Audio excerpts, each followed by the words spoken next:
Olá, pessoal. Quero agradecer a todo mundo que está novamente com a gente para poder assistir mais um webinar. Quero agradecer também todo mundo que mandou sua mensagem por e-mail ou então pelo formulário. A gente está trabalhando para poder responder todo mundo e obrigado mesmo dessa interação, porque eu acho que esse é o melhor feedback que nós podemos receber de vocês. E por favor, continue mandando suas dúvidas, a gente vai responder todo mundo. E também, se quiser, mande lá seu comentário, interaja com a gente. Ok? Vamos começar então? Começando então, opa, deixa eu. Isso, agora foi. Começando então, dominando o bioreator. Meu nome é Wilson Ferrari, eu sou graduado em Engenharia Química, mestre e doutor na área de bioprocessos e trabalho com pesquisa e desenvolvimento há 10 anos. O objetivo do nosso curso, então, né, desse programa de webinars que nós estamos realizando, é realizar a divulgação do conhecimento de bioprocesso e também fomentar a troca de experiências. Para isso, nós realizamos ou estamos realizando 4 seminários online. Na primeira semana foi o que é biotecnologia, essa apresentação já está lá disponível no YouTube. A da semana passada foi como otimizar o uso do agitador orbital. Essa apresentação logo vai estar disponível também no YouTube. E hoje nós vamos ver dominando o bioreator. Semana que vem será caminhos da bioconversão. Esse projeto de seminários online, ele nasceu a partir de uma escola de fermentação que nós pretendemos realizar lá em Belo Horizonte. O objetivo seria o mesmo, a divulgação da biotecnologia. Para isso, a gente vai disponibilizar shakers e bioreatores para todo mundo ter uma visão prática do bioprocesso e também fomentar a troca de experiência entre todos que tiverem participando desse curso que daí vai ser presencial. E hoje, o que nós veremos? Eu coloquei aqui 45 minutos, mas talvez a gente vá uns 5 minutinhos a mais de apresentação e no final, né, eu vou tentar responder algumas perguntas. E quais seriam os tópicos de hoje? Vai ser quem é a Infors, uma breve introdução. E segundo, não se precipite. Primeiro, entenda os conceitos, no qual eu vou falar dos fenômenos que acontecem dentro do bioreator e também os componentes que nós utilizamos para poder controlar esse processo. Em seguida, diferenças entre uma incubadora orbital e o bioreator. E, por último, montando um bioreator. Quem tiver interesse, né, ou tiver dúvida, alguma coisa do tipo, mande no nosso chat. O Ítalo, que é o nosso moderador hoje, ele vai passar a sua pergunta, né, vai publicar a sua pergunta para a gente tentar responder aqui no final. Começando então falando sobre a Infors HT, o nosso primeiro bioreator foi lançado em 1965. 2 anos depois, saiu o primeiro shaker de altas velocidades. De lá para cá, nós temos trabalhado de uma forma muito próxima de pesquisadores e cientistas do mundo todo para poder oferecer as melhores soluções possíveis. Quem tiver mais interesse, pode acessar o nosso site Infors HT ou então nos siga no LinkedIn Infors Latam. Nós tentamos postar lá algo que seja relevante na área de biotecnologia toda segunda-feira. E esse projeto de webinar, assim como o nosso site, o nosso LinkedIn, não seria possível se não fosse o nosso time aqui da Infors Latam, que é composto pelo Christian, pelo Antônio, pelo Ítalo, pelo Luiz, por mim e o Stefan. E o Stefan, ele fica lá na Suíça. Ele é responsável, especificamente falando, né, das customizações que nós fazemos. E aqui no grupo da Infors, todo mundo gosta muito quando chega algum desafio de algo que nunca foi feito, nunca foi pensado. A gente gosta muito desse tipo aí de desafio. Eu queria agradecer também todo o pessoal da Infors ao redor do mundo que tem nos ajudado com esse programa de webinars. Para começar a falar hoje de bioreator, eu queria apresentar para vocês o LabFor 5, que, na minha opinião, é o equipamento mais versátil a nível de bancada. Eu coloquei quatro exemplos aqui para vocês. O primeiro é o bioreator LabFor 5 específico para organismos fototrópicos. Nesse caso, a gente utiliza uma dorna tipo flat e também um sistema de iluminação. temos o bioreator, né, o Lab45, específico para culturas celulares. Ele tem todo um sistema diferenciado de aeração e também impelidores especiais. O bioreator, né, o Lab45 SSF, que é para quem utiliza sacarificação e a fermentação de forma simultânea, ele conta com um motor especial, né, com torque específico para esse tipo de processo e também com impelidores desenvolvidos exclusivamente para trabalhar com material sólido ou semissólido. E temos também, não menos importante aqui, o sistema de meio de cultura. Eu gosto muito desse sistema porque a gente consegue utilizar o LabSIP. Mais para frente eu explico um pouco melhor o que é o LabSIP. Então, não se precipite, primeiro entenda os conceitos. Vamos falar o que acontece dentro de um bioreator. Primeiro, vamos recordar o que nós vimos até então. Normalmente, um bioprocesso, ele começa com o pesquisador encontrando e isolando uma cepa. Em segundo, esse micro-organismo, ele é condicionado, ele é guardado de uma forma específica, normalmente em criogenia. Depois que ele fica nesse estado de latência em criogenia, ele é reativado através de um processo chamado inoculação. Em seguida, nós temos a etapa de inóculo, que é onde nós preparamos o maquinário celular para, finalmente, na última parte, nós desempenharmos nossa reação principal, seja ela no bioreator ou seja no shaker. Vimos também que o substrato ele é convertido em produto utilizando um agente biológico. Esse agente biológico ele pode ser uma célula ou um micro-organismo. E nesse fenômeno de conversão do substrato em um produto de interesse, nós temos fenômenos físicos, químicos e biológicos que nós explicamos através dessa representação esquemática que existe no lado direito da tela. O crescimento dessa biomassa, que seria nosso agente biológico, ele segue 4 etapas, 4 fases. Então, nós temos a fase lag, a fase log, a fase estacionária e a fase de morte celular. Lembrando que a fase crítica seria a fase log e ela pode ser entendida através desse modelo linear matemático que a gente vai falar mais daqui a pouquinho. Esses processos, eles podem ser feitos em agitador orbital, o que popularmente nós chamamos no Brasil de shaker. O shaker, ele é o equipamento que antecede o bioreator e ele é adequado para fazermos triagens, para fazer provas de conceito e também reativação ou preparo de inóculo para um equipamento maior. Ok? E agora nós vamos ver o bioreator, mais especificamente o bioreator de bancada. E a primeira pergunta que nós devemos fazer é: quando nós utilizamos um bioreator em nível de bancada? Eu elenquei aqui 3 possíveis aplicações. Então, escalonamento, estudo de processo e estudo de produção. Quando nós falamos em escalonamento, nós estamos nos referindo a scale up ou scale down.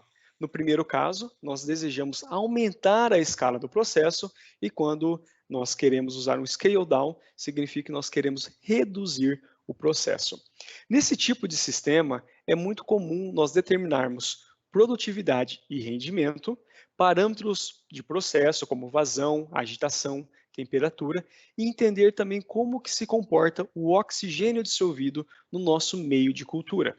O principal parâmetro que se estuda nesse tipo de situação é o KLA. O KLA que ele deve ser constante em diferentes estágios, em diferentes níveis de tamanho de processo, para nós mantermos o processo parecido. Também podemos fazer estudos de processo, do processo em si. Então, nós podemos utilizar o bioreator de bancada tanto para desenvolver o USP, que seria o Upstream Processing, ou o DSP. O DSP já seria no que diz respeito a fazer recuperação e a purificação do processo final daquela molécula que você tem como alvo. Lembrando que só é possível fazer o DSP se você gerar o caldo fermentado na fase de USP. Podemos também utilizar o bioreator para fazer testes de aplicação, seja um teste clínico, ou então um teste de viabilidade, um teste de atividade de um micro-organismo. O bioreator também pode ser utilizado para otimizar processos. Então, naqueles casos que vocês já têm um processo definido, mas que vocês acham que é possível aumentar a produtividade ou rendimento, nós podemos fazer em escala de bancada. E, por fim, dentro do estudo do processo, nós podemos rever as estratégias de bioconversão que são utilizadas. Por exemplo, se você já usa o processo em batelada, é possível fazer uma batelada alimentada. Você não vai usar um bioreator em escala piloto, em escala industrial, para poder fazer um teste dessa natureza. Você primeiro vai fazer na sua bancada.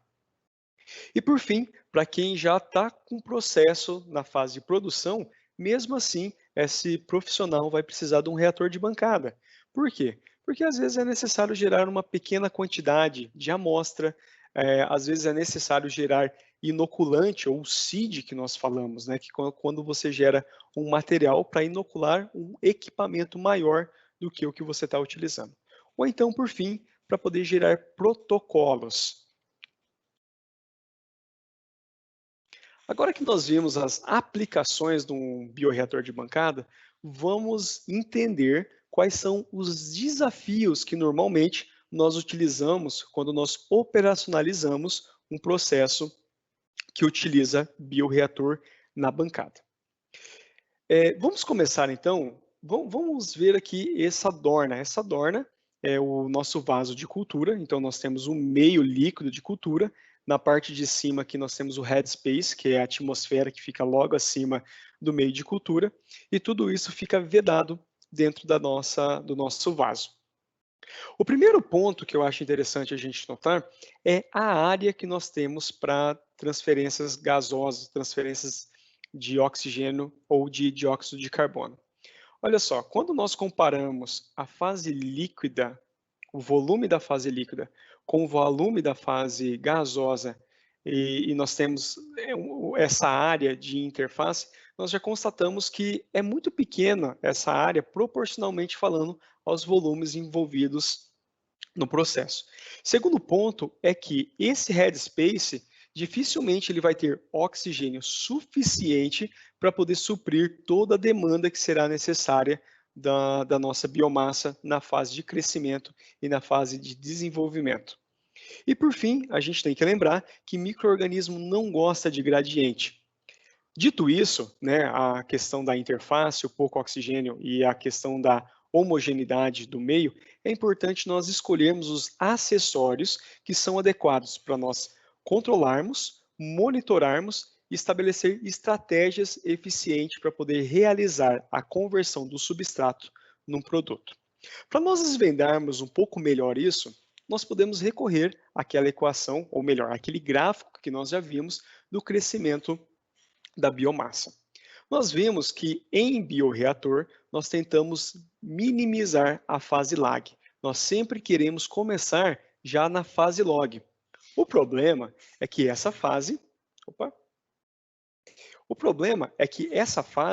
é uma fase crítica do processo, porque é onde ocorre a maior taxa de crescimento de biomassa, é onde são gerados ácidos orgânicos. A reação que acontece de crescimento ela é exotérmica e também possui um alto consumo de oxigênio. Uma outra consequência é que haverá formação de espuma. E como que a gente consegue controlar esses parâmetros críticos? A dica que eu dou é analisarmos novamente aquela equação que nós linearizamos no primeiro webinar, onde o logaritmo do número de células é igual ao logaritmo do número de células iniciais mais a velocidade de crescimento vezes o tempo. E o grande truque aqui é que a velocidade de crescimento celular, né, a nossa velocidade específica de crescimento, ele depende da temperatura, do oxigênio dissolvido, do pH e da homogeneidade. Então vamos lá, nós já sabemos os parâmetros que nós temos que controlar para o nosso bioreator conseguir operar de uma forma satisfatória. Agora, vamos entender o que acontece dentro desse bioreator. Para isso, eu vou pedir a imaginação de vocês e vamos pensar que esse quadrado grande aqui representa o que está acontecendo dentro da nossa dorna. Nós normalmente estipulamos o momento zero como o momento que nós fazemos a inoculação. Ou seja, o momento zero é aquele momento que nós colocamos a bactéria, ou o fungo, ou a levedura, ou a célula de mamífero dentro do bioreator. No momento que nós colocamos esse agente biológico, vai começar a acontecer a conversão dos nutrientes em produtos. Em paralelo a isso, o nosso micro-organismo ele vai começar a consumir o oxigênio. Oxigênio esse que como ele está em alta concentração lá na fase gasosa, a gente precisa fazer esse oxigênio chegar até o micro-organismo. Então, como que isso vai acontecer?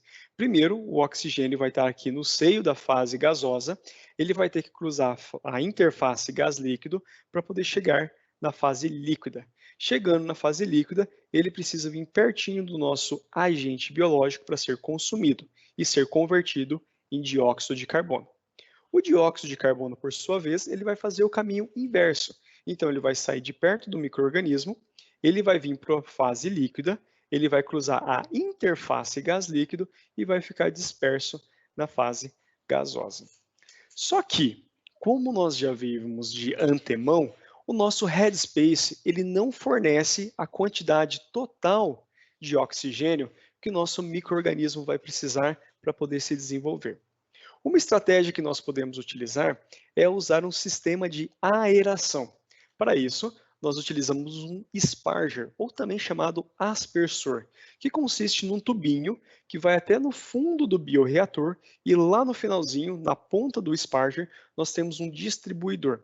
A função desse distribuidor é quebrar a vazão de ar que está entrando dentro do bioreator em pequenas bolhas. Por que pequenas bolhas? Porque quanto menor a bolha, maior é a interface gás-líquido, então, portanto, maior é a troca gasosa de oxigênio da fase que está no meio da bolha para a fase líquida, que é nosso meio de cultura. Um outro ponto bem importante é mantermos todo esse sistema homogeneizado, correto? Então, como que nós fazemos isso? Nós usamos um sistema de agitação, que consiste de um impelidor. Vimos também que no crescimento do micro-organismo, nós vamos ter a diminuição do pH, porque são liberados ácidos orgânicos, e também existe formação de espuma. Por conta disso, vamos precisar também de um sistema de adição para poder fazer o controle da acidez, ou então da alcalinidade do nosso meio, e também colocarmos anti-espumante para não gerarmos espuma. E lá nós também não podemos deixar de fora o controle da temperatura, já que a temperatura influencia bastante na nossa velocidade específica de crescimento. Para controlar tudo isso de uma forma ativa, nós precisamos de um controle, um sistema de controle que, além de gerenciar todo esse sistema, também é a interface homem-máquina, ou seja, é a partir do sistema de controle que você que está montando, preparando e controlando o seu bioprocesso, você vai explicar para o teu bioreator o que deve ser feito. Ok, nós vimos então o fenômeno que acontece dentro do bioreator, agora vamos falar dos sistemas que nós devemos utilizar para controlar esse fenômeno. Então, começando pelo sistema de Dorna, com controle de temperatura. O sistema de Dorna nada mais é que um vaso com um top plate, e para fazer o controle da temperatura, nós vamos precisar de uma fonte fria, que normalmente, na maioria dos casos, vem de um chiller, e também de uma fonte quente, que nesse caso, nós utilizamos uma resistência elétrica. Temos também o sistema de agitação. O sistema de agitação serve para poder homogeneizar o meio de cultura e ele é composto por um motor, uma haste, os impelidores e chicanas, que também são chamadas de deflectores. O sistema de aeração ele é composto por um Sparger, eu vou explicar um pouquinho melhor no próximo slide, e também um compressor. Lembrando que esse compressor ele deve trabalhar de uma forma isenta de óleo e também num fluxo constante de aeração. E por fim, precisamos também de um condensador. No próximo slide eu vou explicar tudo isso melhor, a importância do nosso condensador. Temos também o sistema de adições. O sistema de adição conta com sondas para poder identificar algum parâmetro dentro do bioreator, com reservatórios também, né, para poder fazer a adição do que nós queremos, e bombas peristálticas para adicionar soluções dentro do meio de cultura. E por fim, nós temos o sistema de controle, que é a interface que nós, operadores, vamos atuar em cima do bioprocesso. Agora, como se nós quiséssemos colocar uma lupa em cima do bioreator, vamos ver peça por peça, ok? Lembrando que esse sistema que eu estou montando aqui para vocês, junto com vocês, ele é o sistema mais básico possível que nós precisamos ter para controlar um bioprocesso. Então vamos lá, a Dorna. A Dorna ela é composta por um top plate. O top plate é uma placa superior que vai em cima da redoma de vidro, justamente para poder fazer a vedação. E o top plate, ele desempenha uma função muito importante, porque é nele que nós colocamos os suportes que irão monitorar o nosso bioprocesso. Outro ponto bem importante é o vaso, correto? Porque o vaso, ele é o lar do micro-organismo, é justamente o local onde vai acontecer a biorreação. Esse vaso, ele pode ser, normalmente nós temos dois tipos de materiais, né? Duas classes, pelo menos, de materiais. Ele pode ser de aço inoxidável ou ele pode ser de vidro. Para quem está desenvolvendo um processo ou então fazendo pesquisas de desenvolvimento ou de otimização, eu recomendo fortemente, isso é muito importante, utilizar vasos de vidro, mais especificamente de borosilicato, porque a visualização do que está acontecendo dentro do bioreator, ele tem um poder muito grande, porque só de você olhar para o teu sistema, você já consegue identificar como que está a situação do meio de cultura, como que está a aeração, como que está a agitação, se houve algum tipo de contaminação, ok? Lembrando que a superfície interna desse vaso, ele tem que ser lisa, perfeitinho lisa, certo? Porque, por exemplo, em casos que nós utilizamos aço inox 316L ou então outro tipo de aço de alta qualidade e riscamos a parte interna do bioreator, você pode ter problemas de contaminações. Vamos agora ver camisa térmica. A camisa térmica ela é responsável por fazer o controle da temperatura do vaso, que é onde fica o nosso micro-organismo. Esse controle da temperatura ele pode ser feito através de um vaso de jaqueta dupla, que é, por exemplo, esse modelo que nós temos aqui. Então, é como se fosse dois vasos concêntricos, né? E no vão, entre esses dois vasos, vocês conseguem ver em vermelho, é por onde percola o nosso fluido refrigerante. Normalmente a gente acaba utilizando água para poder fazer essa refrigeração. Uma outra forma de nós fazermos o controle da temperatura é utilizar um bloco térmico que vai ao lado do bioreator para justamente fazer a transferência de energia térmica de modo a aquecer ou a resfriar a nossa dorna. O próximo sistema é o sistema de agitação. No sistema de agitação, nós temos o motor, que é onde o torque é gerado, onde é gerada uma energia. Essa energia ela é transferida por uma haste para os impelidores. Os impelidores, eles geram um vórtice, e esse vórtice ele é quebrado pelas chicanas, também chamado de deflector. E isso acaba favorecendo a homogeneização do meio. Outro ponto importante em relação aos impelidores é que nós temos dois tipos principais de acessórios que nós podemos instalar no bioreator. Nós temos o tipo turbina Rushton, que normalmente é utilizado para micro-organismos, e nós temos a hélice naval, certo? A hélice naval, ela é mais recomendada para micro-organismos, perdão, não para micro-organismos, para células de mamíferos, porque ela acaba gerando uma menor tensão de cisalhamento.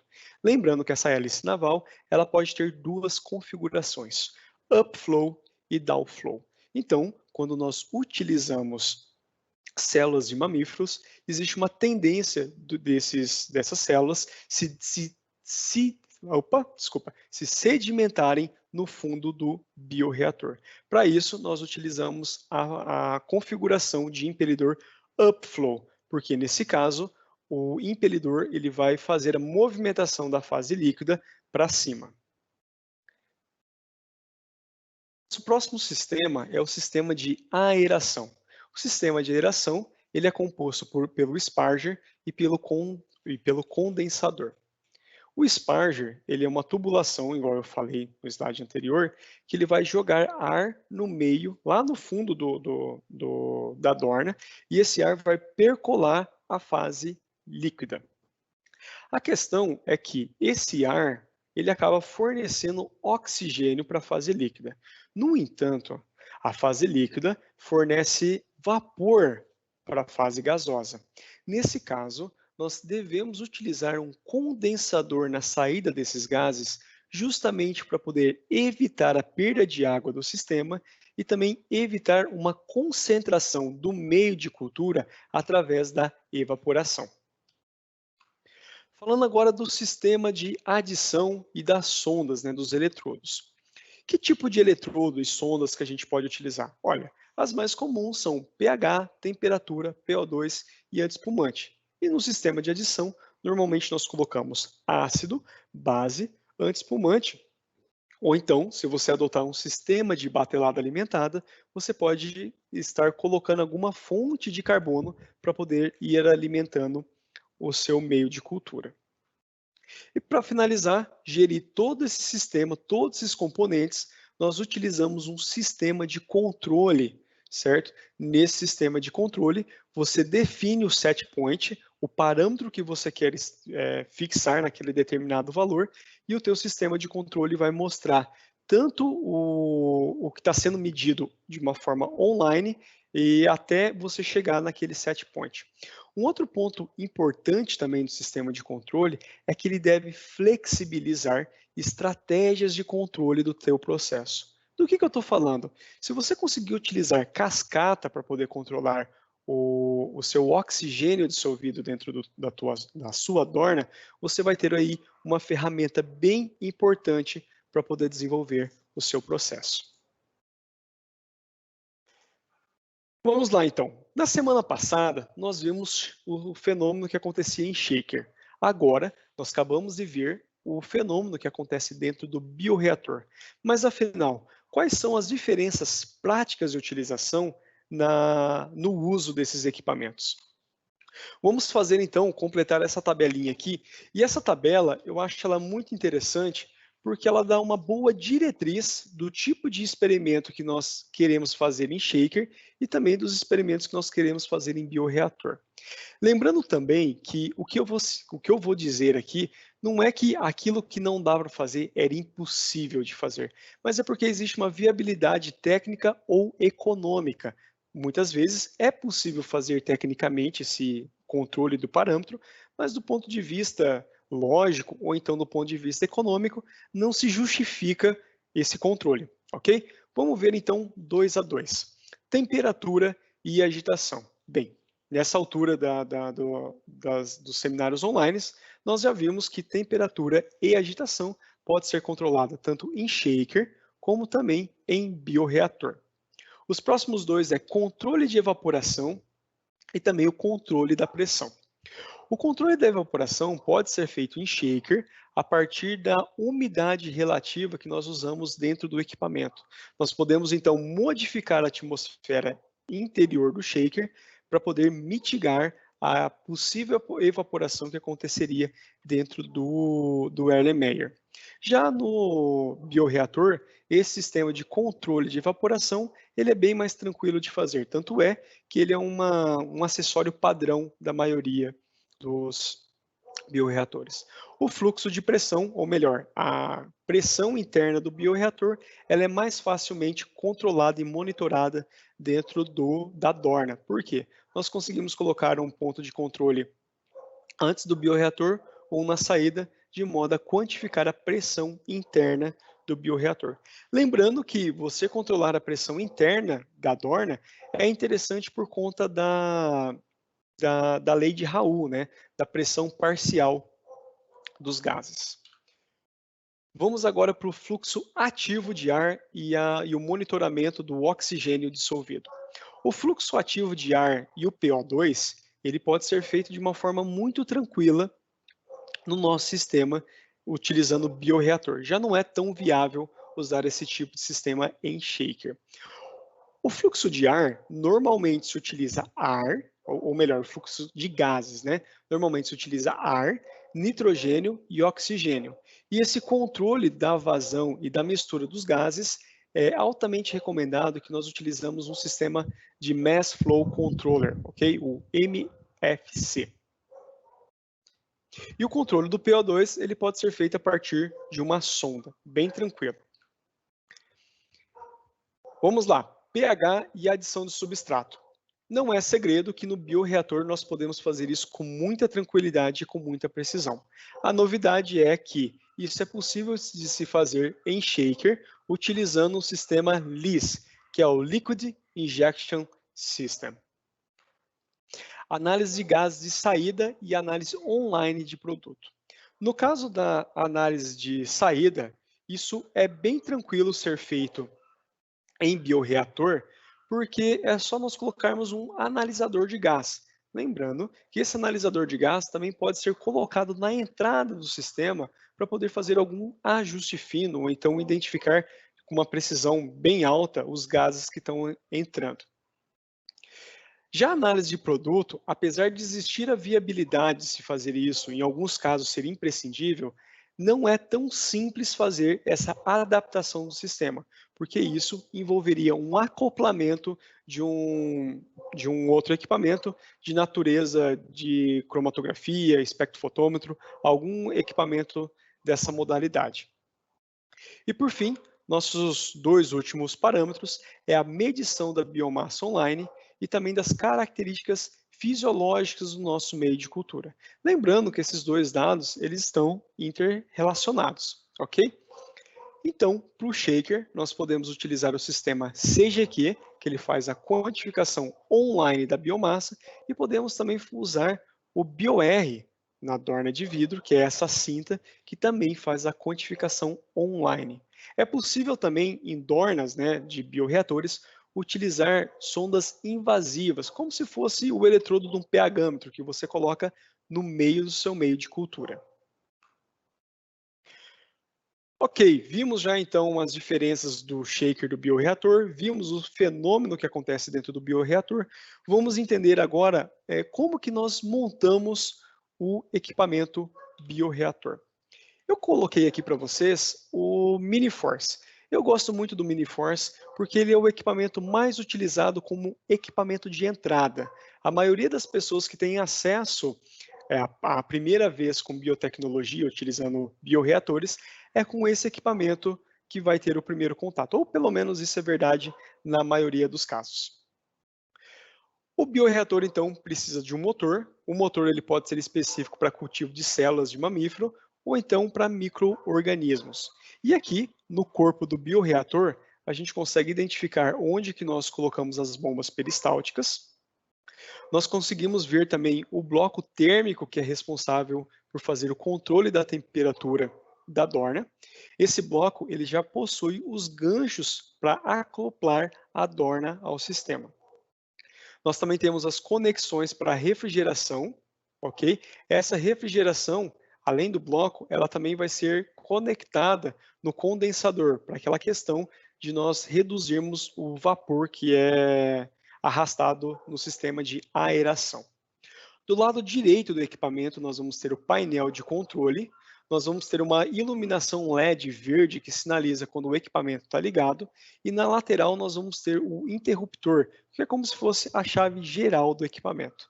E também na parte frontal nós teremos as conexões dos sensores. Os principais sensores que são utilizados eu acho que é de pH, PO2, o antiespumante e de temperatura. Agora que nós vimos o corpo, no slide anterior, vamos ver a dorna. Do que é composto a dorna? Então, a dorna ela é composta de um top plate, que ela é ligado a um vaso. Lembrando que esse top plate é o responsável por fazer a vedação desse vaso. E todo esse aparato, ele fica sustentado através de um suporte, certo? E esse suporte, ele faz tanta sustentação do vaso, dos frascos que a gente vai utilizar como reservatório de ácido, base, antiespumante e feed, das bombas, e ele também deve ser estável, né, para ele não ficar balançando em cima do teu bioreator. E na parte superior, nós temos o acoplamento do motor.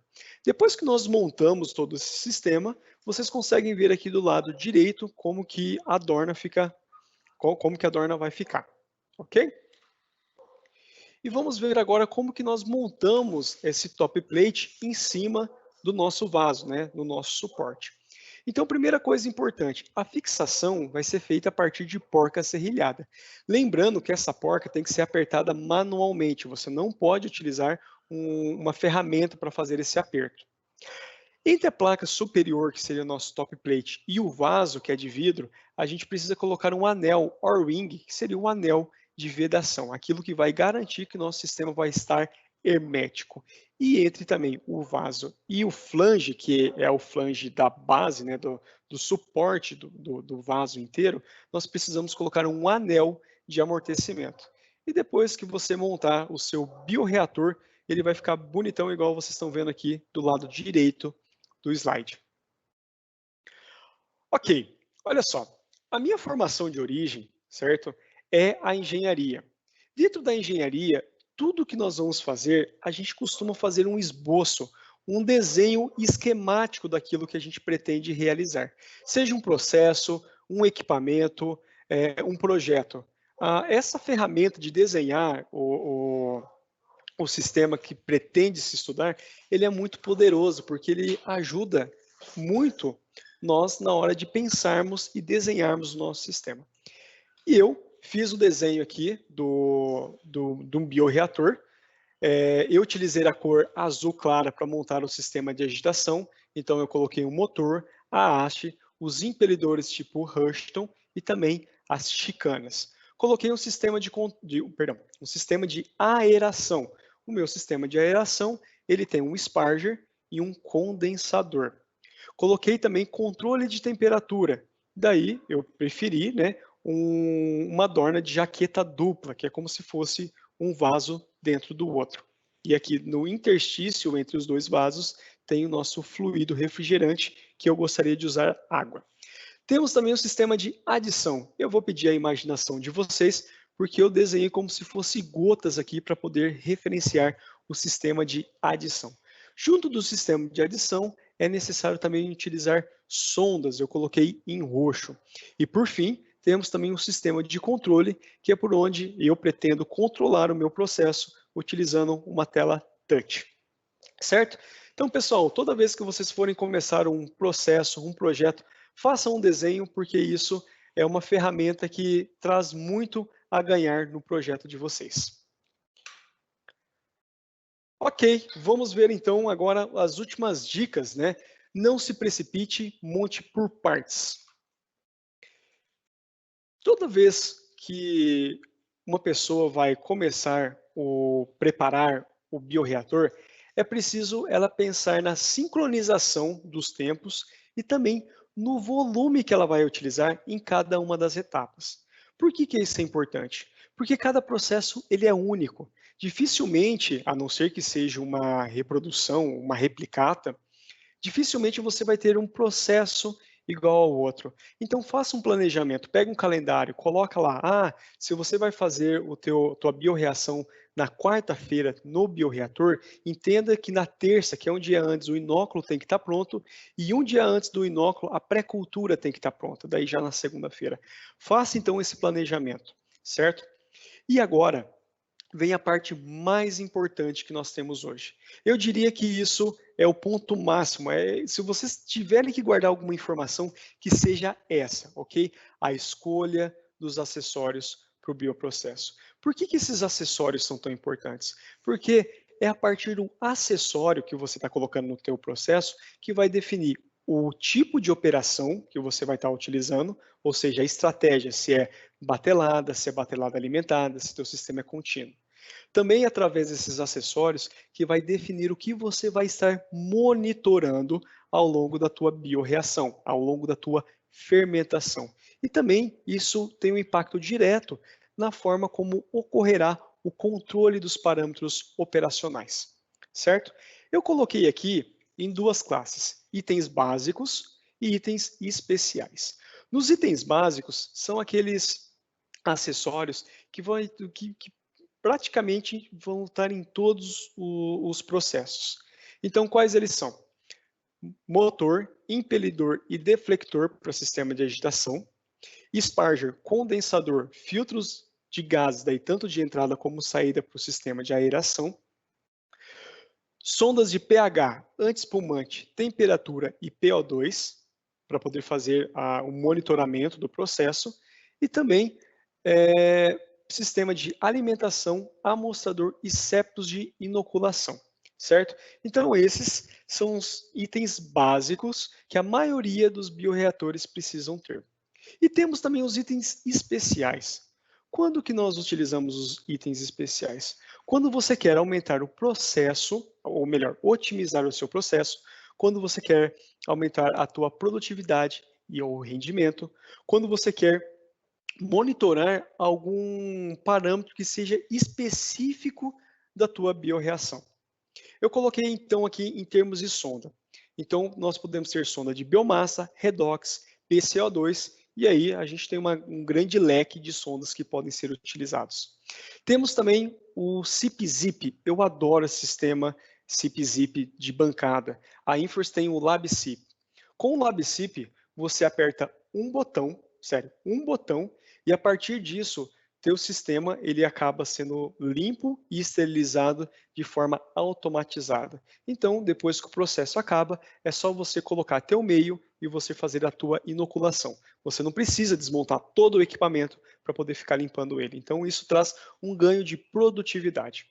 Podemos também ter sistema de feed, né? Sistema de alimentação através da gravimetria. Podemos ter analisadores de gases, e podemos ter também filtros rotativos de perfusão, conhecido também como spin filter. Pessoal, esses são alguns exemplos. Nós temos muito mais itens especiais. Só depende do que você quer controlar ou monitorar no teu processo. Ok, vimos então que nós temos itens básicos e itens especiais. No entanto, nós não podemos ignorar o que nós conseguimos instalar de fato no nosso bioreator. O que acontece em termos práticos? A maioria desses acessórios são instalados no top plate. Só que o top plate ele tem limitações, ok? As principais portas de entrada, ou seja, as furações que nós temos no top plate, de forma básica e resumida, nós temos três tipos padrões. Nós temos a porta de 12 milímetros, nós temos a porta de 10 milímetros e temos a porta de 7,5. A porta de 12 milímetros são aquelas portas utilizadas para sensor de pH, PO2, sensores adicionais, já que esse é o tipo de porta padrão para a sonda, o condensador e septo de inoculação. Na foto que vocês têm do lado direito, em verde, a gente consegue ver então um condensador aqui instalado, e do outro lado, aqui no cantinho, atrás perto da alça, nós temos um septo de inoculação. Ok? Então, essas portas aqui que vocês estão vendo são as portas de 12 milímetros. Temos também as portas de 10 milímetros. Essas portas de 10 milímetros, usualmente se instala sensor de temperatura, sensor de anti-espuma, Sparger e tubos de amostragem.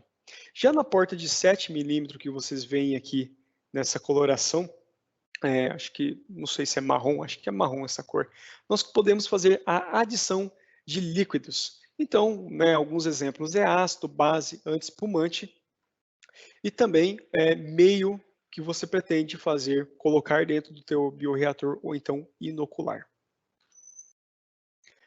Maravilha, vou mostrar para vocês uma outra estratégia que eu uso na hora de montar o bioreator, que eu acho muito útil, certo? Ela dá muito clareza quando nós estamos pensando em termos de acessórios. Eu sempre monto essa tabelinha aqui. Então, nessa tabela eu coloco o volume do vaso, o volume máximo que meu vaso consegue operar, o meu volume mínimo, daí vai depender, né? Se você trabalha com micro-organismo ou célula, o diâmetro do vaso e as portas de entradas que nós temos. Para a gente ganhar um pouquinho de tempo, vamos fazer uma comparação do 1,5 litro com a Dorna de 6 litros. Então, a Dorna de 1,5 litro é esse sistema que nós temos aqui na extrema direita. E a Dorna de 6 litros é o exemplo que nós temos aqui na extrema esquerda. Quando nós pegamos, quando nós analisamos a porta de 12 milímetros, nós só temos 4 entradas na Dorna de 1,5 litro, sendo que na Dorna de 6 litros nós temos 7 entradas, ok? Então essa é uma informação importante para você levar em consideração na hora que você está preparando o teu bioreator. Vamos ver agora um exemplo que nós podemos pegar lá no nosso livro de receita. O que eu vou falar agora está entre a página 19 e a página 23. Eu não vou entrar em muitos detalhes para a gente ganhar um pouquinho de tempo, sendo que a gente já está até um pouquinho atrasado, eu falei bastante hoje. Alguns exemplos. Então a gente consegue ver lá como que nós instalamos um anel de vedação entre o vaso e o top plate. Nós conseguimos ver também o porquê e quando utilizar um sistema de chicanas, a forma correta de você preparar o teu equipamento para poder ser autoclavado e também quais são as estratégias que nós utilizamos para aeração. Então, eu recomendo fortemente, principalmente para aquelas pessoas que estão começando um bioprocesso, deem uma lida nesse material, porque isso daí traz um bom sentimento e uma boa intuição daquelas decisões que a gente precisa tomar na hora de preparar o bioreator. Bem, vamos então para nossas dicas finais.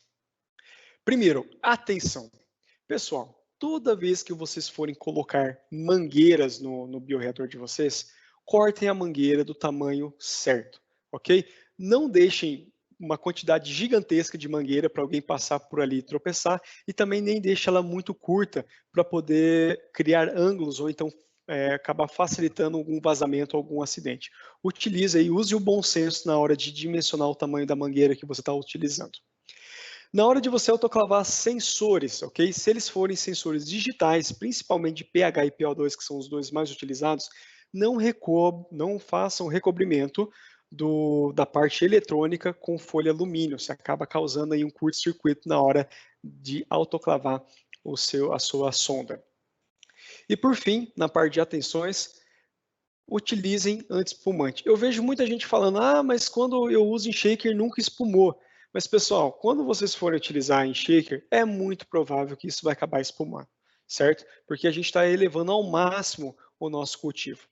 Nesse tipo de situação, eu particularmente gosto de utilizar o anti-espumante baseado em polipropileno glicol ou então baseado em polidimetilsiloxano, também conhecido como dimeticona. Só que assim, você vai precisar conhecer a tua bioreação, porque cada tipo de anti-espumante é específico para um tipo de cultura. Outra coisa que você tem que analisar é a aplicação do teu sistema. Por exemplo, em aplicações farmacêuticas, nós temos certas restrições de componentes que a gente pode colocar dentro do bioprocesso, ok? Vamos agora para facilite sua vida.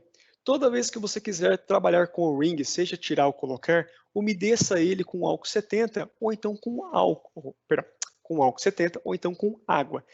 Essas soluções vão servir como lubrificante e facilita muito na hora de colocar e tirar. E galera, por favor, nunca utilizem graxa de silicone, ou melhor, nunca utilizem graxa nenhuma no bioreator de vocês se vocês não conhecem o sistema.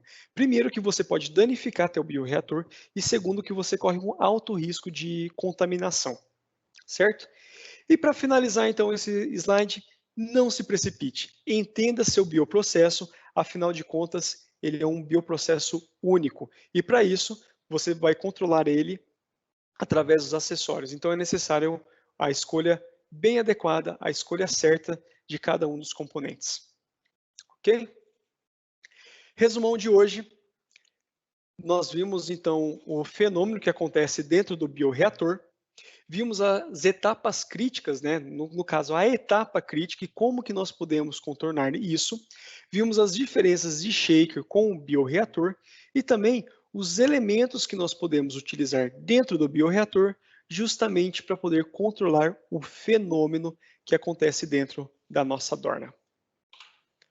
Maravilha? Vamos ver se nós temos algumas dúvidas lá que vocês enviaram. Deixa eu ver aqui.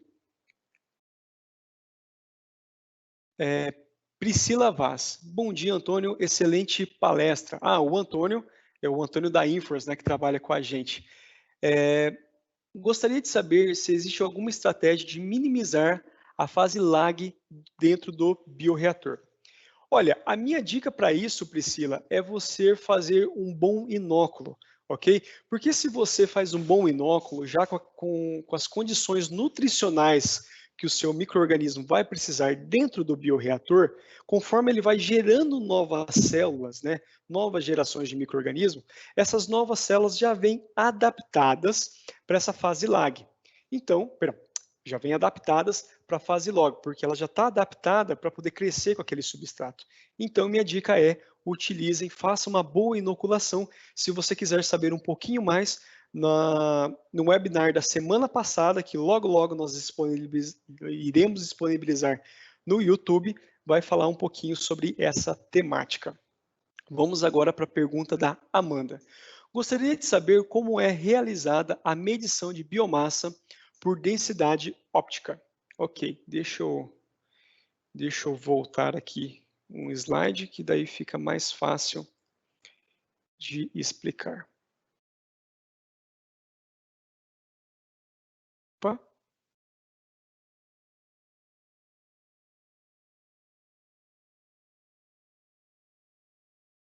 Só um minutinho. Aqui, nós temos esse slide aqui. Uma forma online que nós temos, uma das maneiras, né, é usar esse tipo de estratégia aqui. Essa cinta aqui, ela é chamada de BioR, certo? Nós também temos um outro tipo de sonda que ela vai dentro da dorna. É como se fosse um eletrodo. Como que esse equipamento funciona? Ele emite um feixe de luz. Essa luz, a partir do desvio e do ângulo que essa luz faz quando incide no micro-organismo, no retorno dessa luz para o nosso sensor, a gente consegue quantificar o quanto de biomassa que existe dentro da dorna. Isso é interessante tanto usar em bioreatores, como também em Erlenmeyer, né, que é utilizado em shaker, porque dessa forma a gente consegue correlacionar de uma forma online a biomassa com características fisiológicas.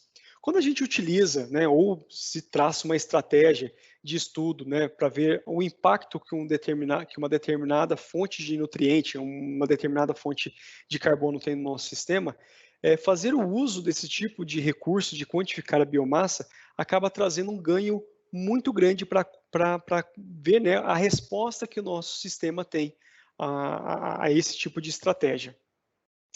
Ok? Deixa eu ver se eu consigo voltar agora para a próxima pergunta. Júlia Freitas. Caso façamos a compra de um sistema básico de bioreatores, é possível posteriormente adicionar itens especiais? Júlia, com certeza, com certeza. Inclusive, isso é muito comum. Quando nós trabalhamos, deixa eu pegar aqui, principalmente quando nós trabalhamos com o Lab4 5, esse tipo de atualização ela é muito simples e prática de ser feita. E isso não só em termos de acessórios, mas em termos do bioreator também. Então, um exemplo que eu consigo dar aqui para vocês. Se vocês normalmente, sei lá, no primeiro ano de pesquisa trabalham só com a utilização de gás ar, né? Vocês utilizam ar como sistema de aeração. Só que vocês descobriram que em algum momento da pesquisa de vocês que é necessário fazer um enriquecimento desse ar com oxigênio, porque daí você vai melhorar o crescimento da biomassa. Nesse caso, a gente consegue fazer uma atualização do seu bioreator para poder incluir 2, 3, a quantidade de gases que você precisar para o teu sistema. Ok? Sara, por que há um filtro na saída do condensador? Perfeito, vamos ver aqui se eu consigo pegar aqui. O filtro na saída, ele é importante, primeiro, para a gente poder garantir que o nosso sistema vai continuar estéreo, porque esse filtro, ele impede a entrada de micro-organismos para a parte de dentro do do sistema, certo? Então, assim, esse filtro é como se fosse uma barreira para outros micro-organismos não entrarem e não contaminar o seu sistema.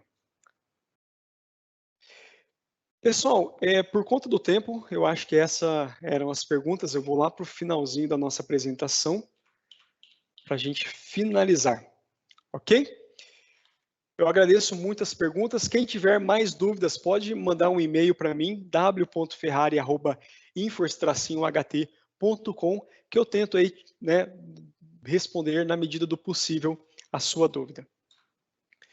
E para todo mundo, semana que vem nós teremos o último webinar, que é Caminhos da Bioconversão. Vai ser dia 7 de maio, quinta-feira, às 10 horas. E lá nós vamos ver quem que é a Infors HT, uma introduçãozinha rápida.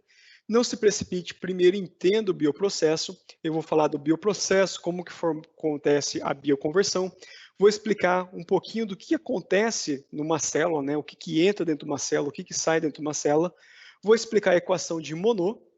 E, por fim, eu vou fazer uma introdução a estratégias de escalonamento. Ok? Pessoal, espero que todos tenham gostado. Eu agradeço muito aí o feedback de vocês, toda a interação que vocês têm nos proporcionado. Continuem mandando suas dúvidas. Se quiser mandar comentário, fiquem à vontade também para mandar por e-mail, ou então para a gente através do LinkedIn, através do WhatsApp. E até a próxima, até dia 7 de maio, às 10 horas. Abraço. Tchau, tchau.